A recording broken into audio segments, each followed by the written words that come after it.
Hamas എന്ന ഇസ്ലാമിക ഭീകര സംഘടന ഗാസ മുനമ്പിൽ തമ്പടിച്ചുകൊണ്ട് ജൂത സമൂഹത്തിന് നേരെ അഴിച്ചുവിട്ട ആക്രമണങ്ങൾക്കും പീഡനങ്ങൾക്കും ജൂതവിരോധം ഒന്നു മാത്രമല്ലാതെ മറ്റൊന്നുമില്ലെന്ന് വിഷയത്തെ നിഷ്പക്ഷമായി ചിന്തിക്കുന്നവർക്കൊക്കെ അറിയാം. അക്കാര്യത്തെ അരക്കിട്ട് ഉറപ്പിച്ചുകൊണ്ടാണ് 2023 ഒക്ടോബർ 7 അവർ ജൂതന്മാരായ ആഭാലവൃന്ദം ജനങ്ങളെ അതിനിഷ്ഠൂരമായി കൂട്ടക്കുരുതി നടത്തുകയും സ്ത്രീകളെന്നോ പുരുഷന്മാരെന്നോ കുട്ടിയെന്നോ ഉള്ള വേർതിരിവില്ലാതെ കയ്യിൽ കിട്ടിയവരെയെല്ലാം ക്രൂരമായ ലൈംഗിക വേട്ടയ്ക്ക് ഇരയാക്കുകയും ചെയ്തത്. കൂട്ടത്തിൽ പിടിച്ചുകൊണ്ടു പോകപ്പെട്ട ബന്ദികൾ 2023 ഒക്ടോബർ മുതൽ അങ്ങോട്ടുള്ള 700-ൽ അധികം ദിവസങ്ങൾ ഹമാസിന്റെ തടവറയിൽ കിടന്ന് അങ്ങേയറ്റം ക്രൂരമായ പീഡനങ്ങൾ ഏറ്റുവാങ്ങി മോചനം പ്രാപിച്ച് പുറത്തു വന്നതോടെ ലോകം മുഴുവൻ കേട്ടത് ഹൃദയമുള്ള മനുഷ്യരെയെല്ലാം നടുക്കുവാൻ പോന്ന ക്രൂരകൃത്യങ്ങളുടെ വിവരണങ്ങളായിരുന്നു.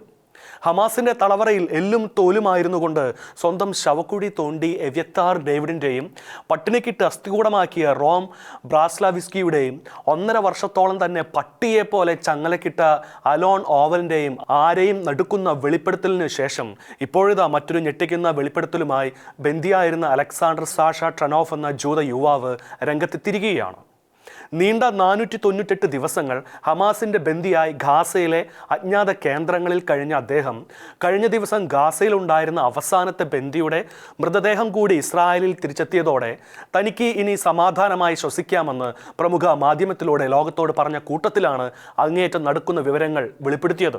ഒക്ടോബർ 7 ട്രൗഫാനോവും പ്രതിശ്രുത വധു സാപ്പിർ കോഹനും കിബ്സ് നിർ ഓസിലെ തന്റെ കുടുംബത്തെ സന്ദർശിക്കാൻ പോയപ്പോഴാണ് പാലസ്തീൻ തോക്കുധാരികൾ അവരുടെ വീടുകൾ ആക്രമിച്ച് അദ്ദേഹത്തിന്റെ അപ്പനെ കൊലപ്പെടുത്തുകയും അദ്ദേഹത്തെയും അമ്മയെയും മുത്തശ്ശിയെയും ബന്ദികളാക്കി മാറ്റിയതും. 50 ദിവസങ്ങൾക്ക് ശേഷം അമ്മയെയും പ്രതിശ്രുത വധുവിനെയും തീവ്രവാദികൾ വിട്ടയച്ചെങ്കിലും അദ്ദേഹത്തെ മാത്രം മോചിപ്പിച്ചില്ല.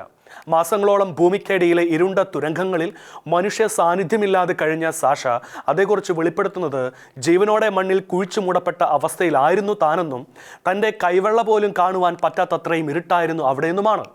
അലോൺ ഓവലിനെ പോലെ തന്നെ തനിക്കും ഹമാസ് തടവിൽ വെച്ച് ക്രൂരമായ ലൈംഗിക പീഡനം ഏൽക്കേണ്ടി വന്നെന്ന് ട്രൗഫനോവ് പറയുന്നു. 6 ആഴ്ചയിലധികം ഒരു കൂട്ടിൽ അടച്ചിടുകയും ആഴ്ചയിൽ ഒരിക്കൽ കുളിക്കുന്നത് ഒരു ക്യാമറയിൽ പകർത്തിക്കൊണ്ട് അവിടുത്തെ ഒരു ഗാർഡ് ട്രൗഫനോവിനെ ലൈംഗികമായി പീഡിപ്പിച്ചു. പാലസ്തീൻ തോക്കുധാരികൾ അവരുടെ വീട്ടിലേക്ക് അതിക്രമിച്ചു കയറിയപ്പോൾ തൻ്റെ തോളിൽ കത്തി ഉപയോഗിച്ച് കുത്തുകയും പിന്നെയും ആക്രമിക്കാൻ ഒരുമ്പെടുകയും 2 കാലിലേക്കും വെടിവെക്കുകയും ചെയ്തുവെന്നും അതിനാൽ തനിക്ക് ഓടി രക്ഷപ്പെടുവാൻ കഴിഞ്ഞില്ലെന്നും അതികഠിനമായി വേദനയാൽ നിലത്തു വീണ തൻ്റെ തലയ്ക്ക് പിന്നിൽ തീവ്രവാദികളിൽ ഒരാൾ തോക്കുകൊണ്ട് അടിച്ച് തല തകർക്കുകയും ചെയ്തെന്ന് ട്രൗഫനോവ് ഓർത്തെടുക്കുന്നു.